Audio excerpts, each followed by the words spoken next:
We have now Christopher Johnston. You heard from him earlier before, and I introduced him, but I will reintroduce him so you know who you're listening to. We have the CEO at Liberty AIM, which is a true innovation challenging the technology and business models that the internet giants such as Google use to monetize and harvest data. Can you please give him a very warm welcome to the stage?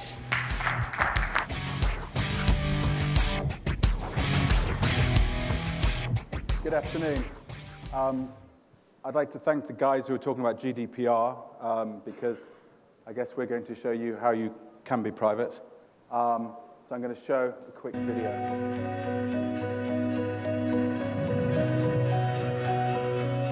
Hi, I'm Christopher Johnston, CEO and founder of Liberty Browser and AIM, a blockchain-based activity data exchange. The economics of the internet are broken. Too much power is concentrated and abused by too few corporations. According to The Economist magazine, Google and Facebook took 80% of all new online ad dollars in 2017, all serviced around your data. Resistance to data harvesting amounts to either deletion of cookies or ad blocking. But cookies are needed for a rich digital experience. And ad blockers starve internet publishers of resources and reward for their content, and will result in paywalls appearing in a two-speed internet. There is, however, another way to make things fairer for everyone. At AIM, we allow users to anonymously share their data with advertisers and reward them with AIM tokens. The more they share, the more tokens they earn for events. Events are everyday things that currently you get paid nothing for, such as buying something, viewing an ad, clicking an ad, using universal search, downloading an app, and many more actions. This data is shared by the user, not sold. So if they want some private time, they can simply disappear for a while, giving them privacy, participation, and control of this huge natural resource. Users can also pay using AIM tokens when we roll out to the 10,000 plus e-commerce partners and beyond, letting AIM wallets have the liberty to buy whatever they want. Advertisers will gain access to the shared anonymous data by purchasing AIM tokens. The quality of data within AIM will be far superior to that of Google, Facebook, et al., because it is controlled by the producers. We safeguard user privacy, meaning users can share much, much more, such as browsing history, GPS, search terms, use of applications, email, social, the list goes on. Fusing together datasets, such as social, mail, GPS, etc., gives analytics and insight only dreamt of by the existing players. We do it all within the context of privacy, participation, and control of the end user. AIM is vital to the future of digital advertising because data oils the wheels of the digital economy. AIM data is fair trade data. It's ethically sourced data, with users rewarded fairly and kept in control. AIM is scalable and flexible. AIM works for the user, the publisher, and the advertiser. AIM democratizes the internet in favor of the user, not the corporation.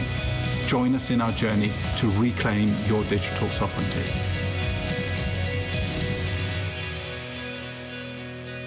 Thank you very much. So this is AIM. Basically, how do we get there? So we built the Liberty Browser. We started building it about 2 years ago. It went live into beta in February of 2017. We've had, it's actually more than that, we've had about 700,000 downloads. We have 50,000 registered users. And we have relationships with over 10,000 revenue-sharing partners across Europe. These revenue-sharing partners represent, there's more than 10,000 of them, basically the largest e-commerce providers across the land. And we're building this list every day. The Liberty Browser was there to be simple, secure, private, and universal.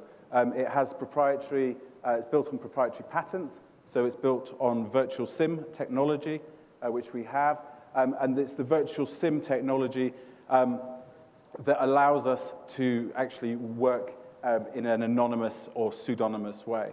So the Liberty browser, what it does is it breaks basically programmatic for Google, Facebook, et al., because what it does is it actually breaks the persistent memory in the browser. That stops the programmatic working, which means that we can then rebuild the programmatic based on the user's data. So it's anonymous, and then we tokenize it with them going forward. As we say, we started in 2012 with some patents.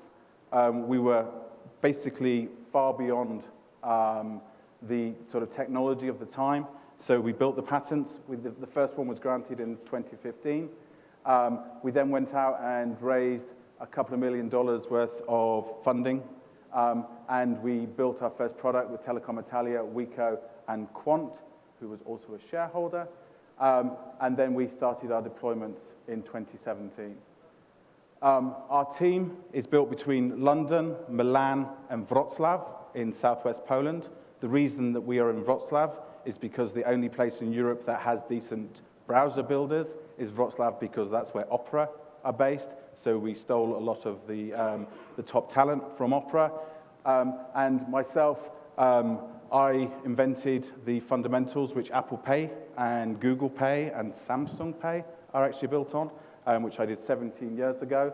Alberto Shalom, my sort of co-founder, was the founder of Quant, which is a European-based privacy search engine. And then we have the rest of the team.